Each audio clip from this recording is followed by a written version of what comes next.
I want to be with you more than anything in the whole world. You know that. Nevertheless, it is a great sacrifice, and if you're not sure it's one you could make, well then. We're not going to talk about the hair because it's an experiment. There was a lot of juice in this episode, there was, and I am here to drink it. I've said it once, I've said it 1,000 times. This lesbian is intense. It's intense. I could feel the tension between the Anns in this episode radiating through the screen and just washing over me. This review will be an interpretive dance. I am just waiting for Anne Walker to explode at this point because you can see everything building and you can see it starting to seep through the cracks, and she just needs to let it all go. Honey, it's the reality of a marriage, you know? It's just grey skies from here on out. That's how it is. Hi guys, welcome to a video, and in today's video I'm just going to be reviewing episode 6 of season 2 of Gentleman Jack. This episode was so interesting. In fact, I think it's one of the most interesting episodes this season so far, but let's get into it. So the episode begins with Anne power walking Gentleman Jack classic, visiting Mr. Parker in regards to the fake marriage announcement that was placed in the papers last episode,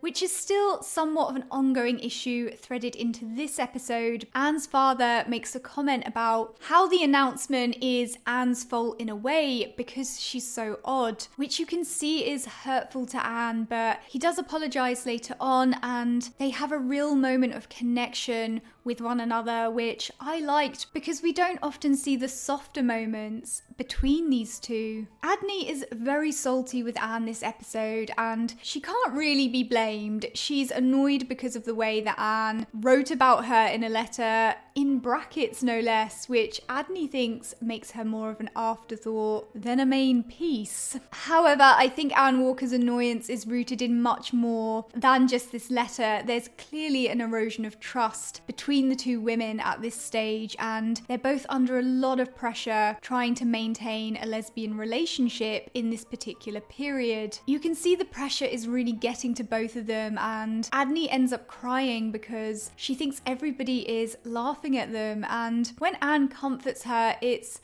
really touching. You can see how much courage it takes for the both of them to stay true to who they are and stay with one another. And what this scene cemented for me is just how much bravery it took from the both of them to stay together throughout all of this. The Cole drama is just never ending. Everybody wants a piece of what Anne has got, and you can see she's having trouble knowing who to trust in this episode, and even I can't tell where people's motivations lie at this point. I mean, it's a very dirty business, quite literally. Anne Walker looks gorgeous in that beret. I mean, truly. I wish we could see more of her in these types of costumes because it's so romantic, and I just very much appreciated the beret. I needed to mention it. And Mrs. Rawson is back, which I am so happy about. I could watch an hour of her and Anne talking. She just has so much zhuzh. I love her. Now, to my surprise, Mariana makes a cameo this episode, and her scene is interesting for a couple of reasons. Firstly, she's writing a letter to Anne. She's giving off Disney villain vibes, the cat who got the cream. But what's most interesting is that she brings up the marriage announcement in the papers and looks a certain kind of way about it, which implies that she knows A, more than she's letting on, and B, that she may have had something to do with it, which I don't think would be out of character. We can only really speculate at this point. So one of the more interesting parts of this episode is when the subject of Eliza Reign is brought up due to a letter which is sent to Anne Walker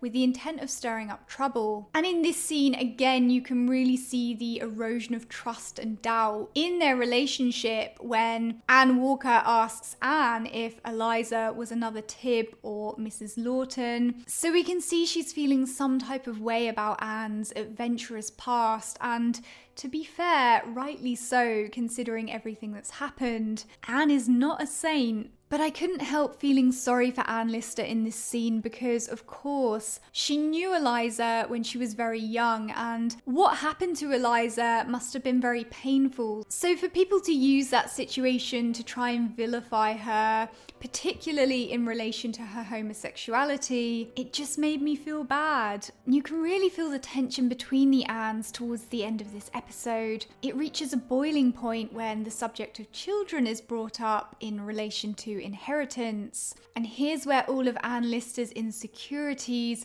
about her relationship with Anne Walker come to the surface, especially because of what happened with Mariana. Anne is aware that the odds are stacked against her where women are concerned. The pressure for women to enter into a heteronormative marriage back then was huge, not just for financial reasons, but for social reasons as well. And alongside that, Anne can't give another woman a child. And she was more than aware of all of this in relation to her relationship with Anne Walker. And so the two hash it out in a very emotional scene. And I think the conversation they have about children and about their future as a couple was much needed. And really what this scene highlighted for me was just how insecure Anne was feeling about her relationship with Anne Walker in relation to these subjects. And again, Saran and Sophie just knocked it out of the park. The acting was amazing. This is a very complex relationship that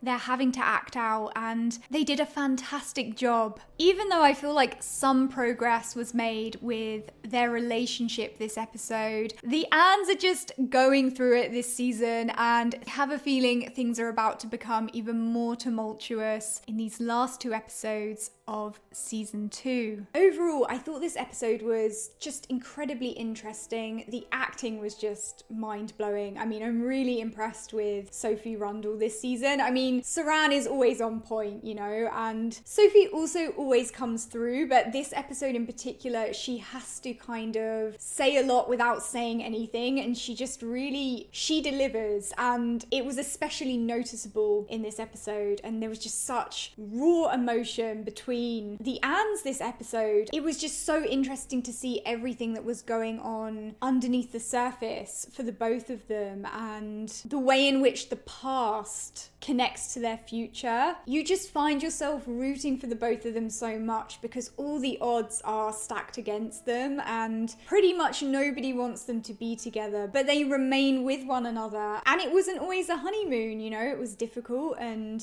I think this episode portrayed the more realistic aspects of their relationship and the trials and tribulations that they went through with one another. And it really is a love story for the ages. It is. But as I said at the beginning of this episode, Anne Walker just needs some release, you know. It's gonna be messy. I am both nervous and excited to see what happens. And that is what the ladies say about me. Okay, guys, if you've seen episode 6, let me know what you thought of it down in the comments section below. If you're a lesbian, if you're a woman who likes other women, come and join the Sapphic Underground Club. Just come and do it. Come and join it. It is the most fun a woman can have without taking her clothes off in front of another woman. Or just having a really nice cup of tea. That's how it is at my age, you know? That's how it is. Okay. Don't forget to subscribe for instant disappointment, and I'll see you guys soon. Bye.